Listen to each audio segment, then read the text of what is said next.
Hello students, स्वागत है आप सबका इस यूट्यूब चैनल पर। दोस्तों आज हम देखेंगे, आज का हमारा टॉपिक है मुख्य फोकस, जिसको इंग्लिश में बोलते हैं प्रिंसिपल फोकस।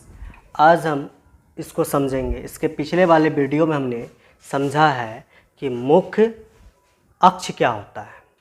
ठीक है, आज हम समझेंगे मुख्य फोकस, दर्पण का मुख्य फोकस। तो देखो, इसको समझते हैं एक चित्र से।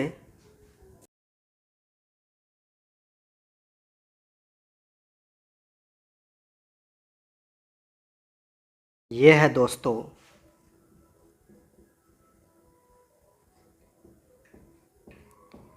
अवतल दर्पण।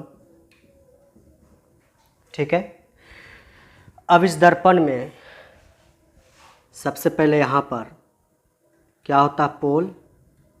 ठीक है, फिर यहाँ पर क्या होता है, सेंटर।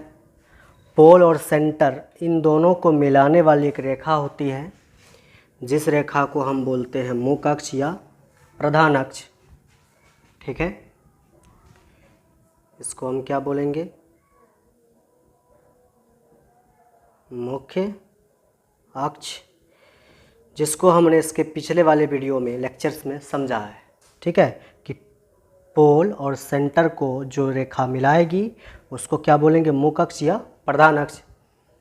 अब देखो, इसी मुख्य अक्ष, इसी मुख्य अक्ष या प्रधान अक्ष के समांतर आने वाली प्रकाश की किरणें, फिर से सुनो, इस मुख्य अक्ष या प्रधान अक्ष के समांतर आने वाली प्रकाश की किरणें दर्पण से टकराने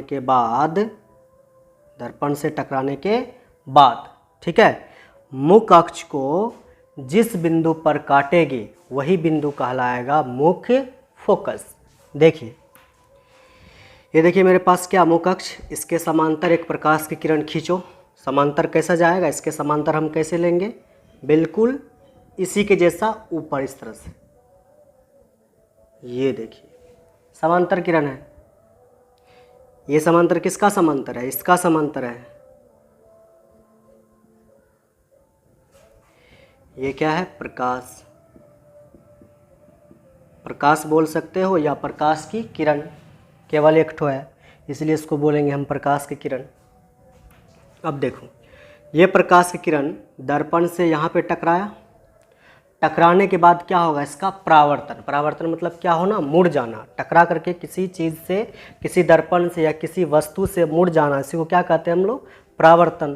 तो यहाँ पर देखो, आएगी प्रकाश किरण, यहाँ पे टकराएगी, टकराने के बाद ऐसे मुड़ जाएगी। क्योंकि ये दर्पण इस प्रकार से है कि जितनी भी प्रकाश किरण आती है, ये अवतल दर्पण जो है उसको अंदर की तरफ, मतलब कि नीचे की तरफ मोड़ती है। तो ये प्रकाश किरण आएगी, तो ये प्रकाश की किरण को ये दर्पण जो है टकराने के बाद नीचे की तरफ क्या कर देगी, मोड़ देगी इस तरह से।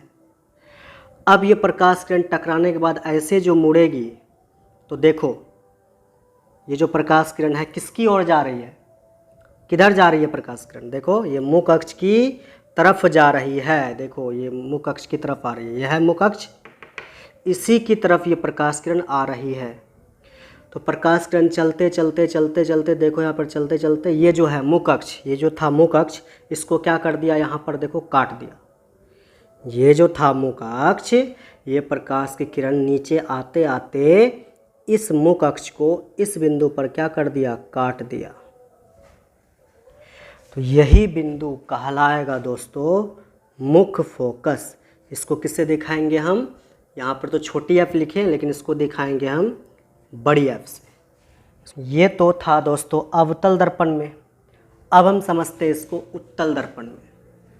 उत्तल दर्पण में किस तरह से होता है, इसको समझिए। देखिए,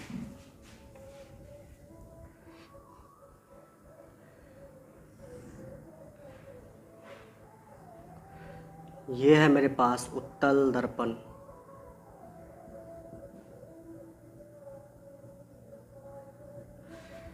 ठीक है, अब इस उत्तल दर्पण में यहाँ पर क्या होगा, पोल, फिर इसके जस्ट आगे सामने में सेंटर, और पोल और सेंटर को एक रेखा मिलाएगी। ये देखिए, इस रेखा को क्या बोलेंगे हम? इस रेखा को बोलेंगे मुख्य अक्ष, मुख्य अक्ष, जिसको इंग्लिश से प्रिंसिपल एक्सिस कहते हैं। ठीक है, अब देखिए, समझना है इस दर्पण में। सबसे पहले ये मेरे पास क्या मुख्य अक्ष, इसके समांतर रखेंगे प्रकाश की किरण को। ठीक है, ये मुख्य अक्ष है, इसके समांतर रखेंगे प्रकाश की किरण को, बिल्कुल ऐसा। ये देखिए, और याद रखना ये कौन सा दर्पण है? ये है उत्तल दर्पण। कौन सा दर्पण है? उत्तल दर्पण। अब देखिए, ये मुख्य अक्ष है, टोटल यहाँ से लेकर के यहाँ तक टोटल कहलाएगा मुख्य अक्ष, क्योंकि ये पोल और सेंटर को मिला रही है। जो पोल और सेंटर को मिलाएगी उसी को हम बोलते हैं मुख्य अक्ष या प्रधान अक्ष, इंग्लिश में प्रिंसिपल एक्सिस कहते हैं। ठीक है, अब देखिए, ये मुख्य अक्ष था, इसके समांतर हमने प्रकाश की किरण को लिया है। अब ये उत्तल दर्पण जो है, इस प्रकार का दर्पण होता है कि इस पर जो प्रकाश किरण आके पड़ेगी वो इस दर्पण से टकराने के बाद क्या हो जाएगी? फैल जाएगी। मतलब कि ये दर्पण जो है, जो भी प्रकाश किरण इससे आगे टकराती है उसको ये दर्पण फैलाने का काम करता है। ये क्या किया? जो प्रकाश किरण आया उसको मोड़ दिया अंदर की तरफ। ये क्या करेगा? जो भी प्रकाश किरण आएगा उसको क्या करेगा? ऊपर की तरफ फैला देगा। तो ये दर्पण क्या करेगा? प्रकाश किरण आया, इसको यहाँ से क्या कर देगा? फैला देगा इधर। ये देखिए, फैला दिया प्रकाश किरण को।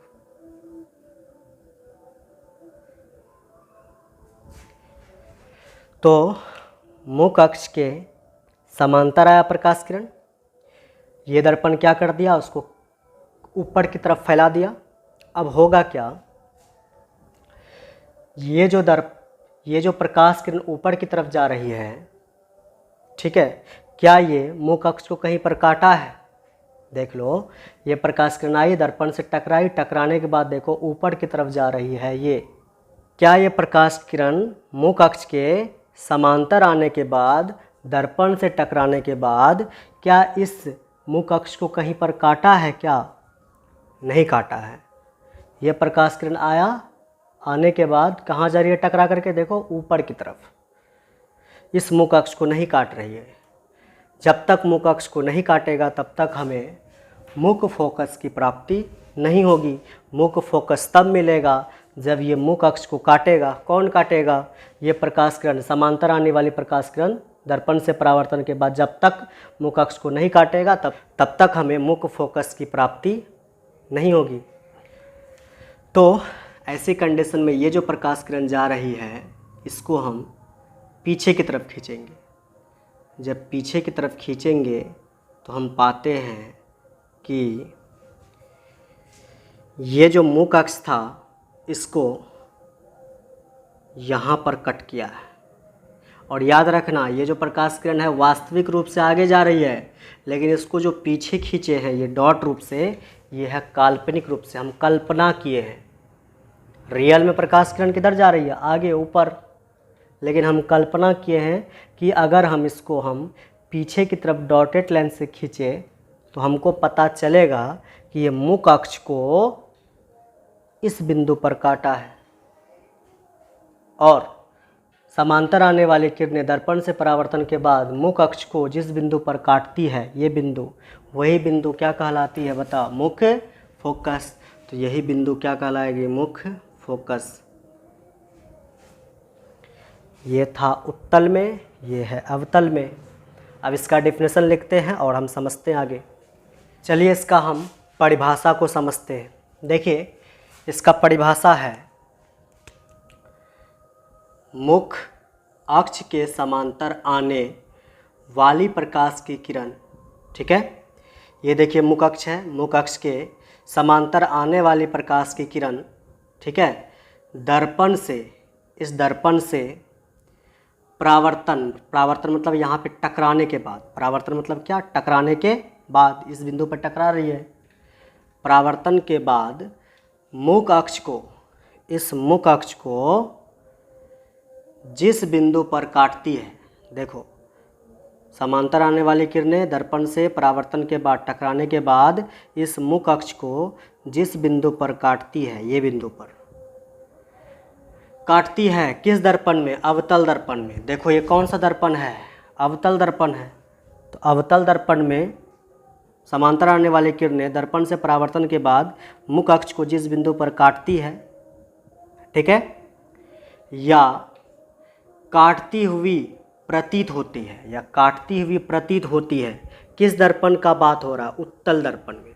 तो देखो यहाँ पर ये जो है मेरे पास उत्तल दर्पण, ये मुख अक्ष के समांतर आने वाली किरणें दर्पण से परावर्तन के बाद टकराने के बाद मुख अक्ष को जिस बिंदु पर काटती हुई क्या होती है, प्रतीत होती है, प्रतीत हो रही है, कट नहीं रही है, प्रतीत हो रही है। तो यहाँ पे प्रतीत हो रहा है, देखो डॉटेड लाइन से खींचे हैं, लग रहा है हमको कि यहाँ पर कटा है, इस बिंदु पर मुख अक्ष को काटे हैं ये प्रकाश की किरणें, ठीक है। उस बिंदु को क्या कहते हैं, मुख फोकस कहते हैं। तो इस बिंदु को क्या बोलेंगे, मुख फोकस। ये बिंदु क्या कहलाएगा, मुख फोकस। इसे हम बड़ी ऐप, किससे बोलो, इसे हम बड़ी ऐप से सूचित करते हैं। इसे हम किसे दिखाते हैं, बड़ी ऐप से मुख फोकस को। ये रहा, ठीक है, समझ गए, डेफिनेशन समझ में आ गया, ये चित्र समझ में आ गया। आप इसको कॉपी में नोट कर सकते हैं। चलिए अब हम समझते हैं फोकस दूरी, ठीक है। अब हमारा अगला टॉपिक है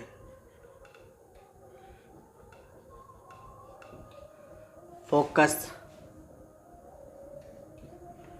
दूरी। इसको इंग्लिश में बोलते हैं फोकल लेंथ।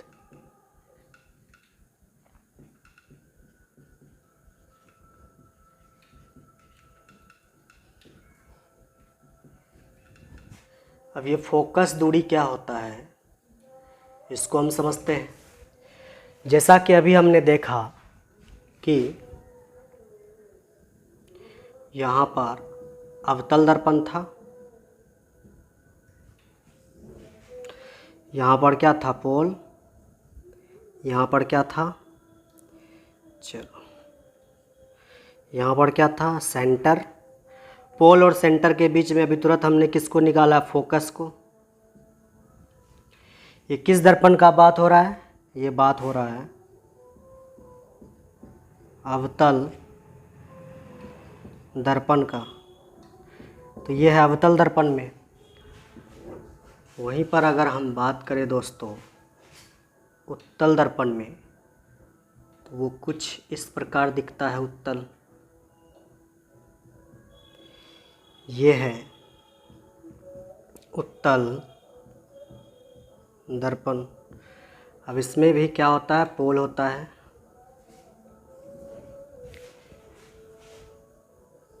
ठीक है, और यहाँ पर क्या होता है, सेंटर। तो पोल और सेंटर के बीच में क्या होता है, फोकस होता है। अभी तुरंत हमने पढ़ा है। अब देखो ये फोकस दूरी, फोकल लेंथ क्या होता है समझना। पोल से दर्पण, पोल हिंदी में क्या बोलते हैं, इसको हम ध्रुव कहते हैं, दर्पण का ध्रुव। तो ये देखो ध्रुव से इसको बोलते हैं फोकस। अभी तुरंत हमने सीखा है, ठीक है। तो दर्पण के ध्रुव यानी कि पोल से फोकस तक की दूरी, मतलब यहाँ से यहाँ तक की दूरी क्या कहलाएगी, फोकस दूरी। और इसको हम छोटी ऐप से सूचित करते हैं। यहाँ पर देखो पोल से फोकस तक की दूरी, पोल से फोकस तक की दूरी क्या कहलाएगी, फोकस दूरी। और इसको हम किसे दिखाएंगे, छोटी ऐप से दिखाते हैं, ठीक है। इसका डिफिनेशन भी हो जाएगा, क्या लिखोगे डिफिनेशन में, दर्पण के ध्रुव, जिसको हम क्या बोलते हैं, पोल, जिसको हम पी से सूचित करते हैं, दर्पण के ध्रुव यानी कि पोल, ठीक है, से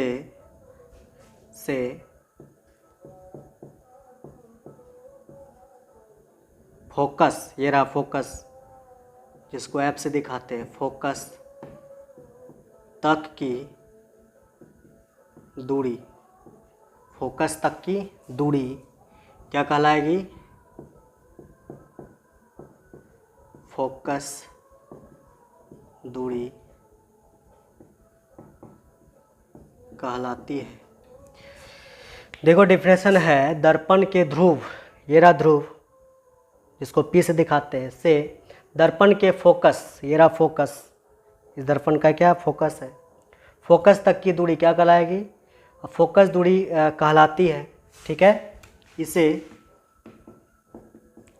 हम किसे दिखाते हैं? छोटी ऐप, इसे छोटी ऐप से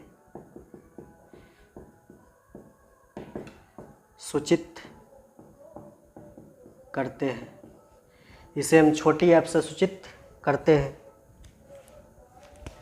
ये रहा डेफिनेशन है इसका, आप इसको कॉपी में लिख सकते हैं और ये चित्र बना सकते हैं। अगला टॉपिक है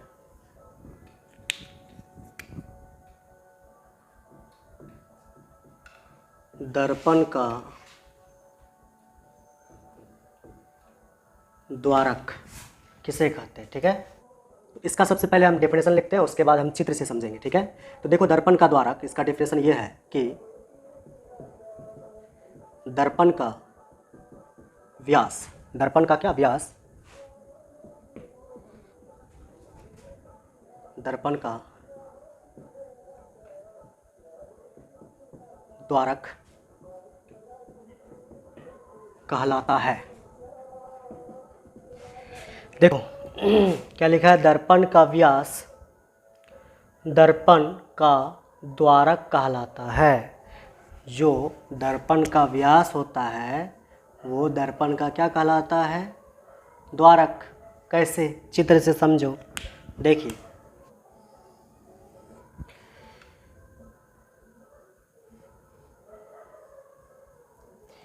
तो देखिए ये क्या है, दर्पण है। अब यहाँ पर देखो सेंटर है, जिसको O से दिखाओ या C से दिखाओ। जब इसको हम घुमाते हैं तो एक गोला का निर्माण होता है। जब ये गोला है, गोला का ये सेंटर है, अगर हम क्या करें दोस्तों, यहाँ से इसको ऐसे मिलाए, सेंटर से होकर एक रेखा खींचे, तो देखो एक रेखा सेंटर से जा रही है।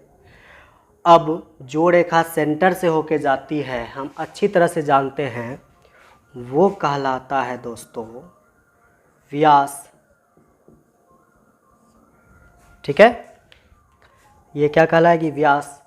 तो देखिए यहाँ पर ये जो मेरे पास है एक दर्पण, तो ये दर्पण का ये क्या हो गया? व्यास हो गया। पट भी रखे होंगे, अगर कोई सर्कल है, ठीक है, और यहाँ पर उसका सेंटर है, तो जो रेखा सेंटर से होके जाती है वो क्या कहलाती है? बोलो, व्यास कहलाती है। तो ये क्या कहलाएगी? व्यास कहलाएगी, क्योंकि ये सेंटर से जा रही है। अब देखो ये व्यास किसका व्यास होगा? इस दर्पण का व्यास होगा। दर्पण का क्या है? ये व्यास है।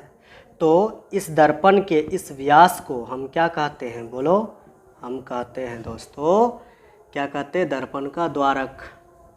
तो इसी व्यास को बोलेंगे हम द्वारक। अगले वाले दर्पण में देखते हैं, मतलब कि उत्तल में। तो ये देखिए मेरे पास क्या है, एक उत्तल दर्पण है।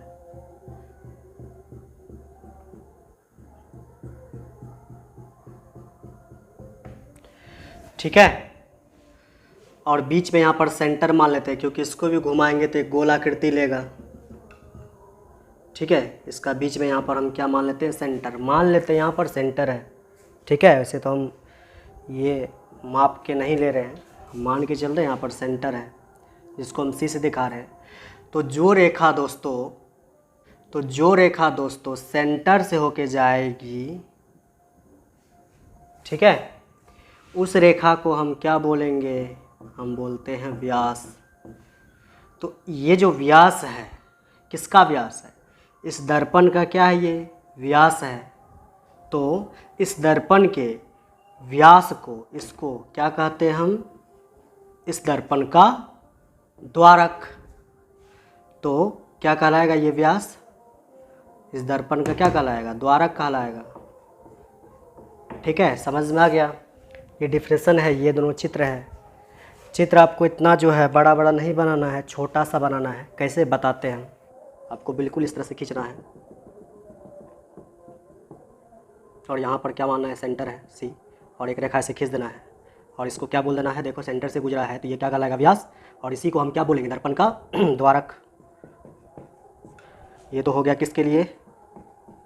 अवतल दर्पण के लिए। अब इसी को हम किस में देख सकते हैं? उत्तल दर्पण में देख सकते हैं। देखिए इसको हम ऐसे खींच देंगे, तो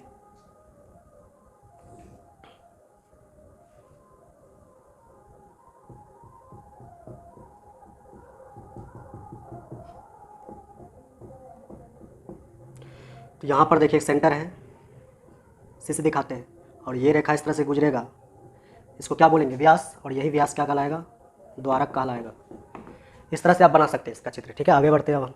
तो आज का क्लास दोस्तों यहाँ तक रखते हैं। अब हम इसके आगे वाले आने वाले क्लास में सीखेंगे किरण आरेख, रे डायग्राम, और हम सीखेंगे प्रतिबिंब निर्माण किस प्रकार से किया जाता है दर्पण में।